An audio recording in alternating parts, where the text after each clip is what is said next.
আসসালামু আলাইকুম সবাইকে। আজকে আমাদের মিনি কিচেনে সবাইকে স্বাগতম। আজকের মেনু পিনাট বার বা বাদাম কটকটি। পিনাট বার তৈরি করতে লাগবে 1 বাটি বাদাম, 1 বাটি চিনি, অল্প কিছুটা ঘি। বাদামটাকে প্রথমে ভালো করে মচমচে করে ভেজে নেব। ভালো করে ভাজা হয়ে যাওয়া পর্যন্ত এটাকে নাড়তে হবে। বাদামটা যত মুচমুচে হবে, পিনাট বারটা খেতে ততই সুস্বাদু হবে। ভাজা হয়ে গেলে বাদামটাকে উঠিয়ে ঠান্ডা হওয়ার জন্য রেখে দেবো, কারণ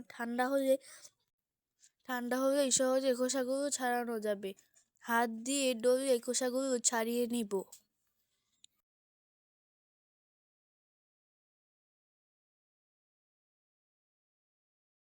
বাদামগুলো পরিষ্কার করা হয়ে গেলে সাইডে রেখে দেব। এখন আমরা চিনির ক্যারামেল তৈরি করে নেব। এক বাটি চিনি কড়াইতে দিয়ে দিব। চিনিতে কালার আসা পর্যন্ত অপেক্ষা করব। হালকা কালার আসলেই আমরা নাড়তে থাকবো যেন ক্যারামেলটা পুড়ে না যায়।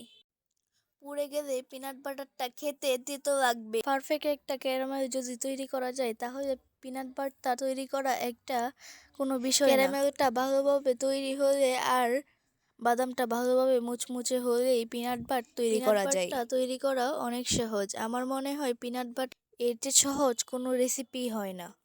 আপনাদের সাথে কথা বলতে বলতে এদিকে আমার ক্যারামেলটা তৈরি হয়ে গেল। এখন আমি ভেজে রাখা বাদামগুলো দিয়ে দিব। সাথে একটু ঘি দিয়ে দিব।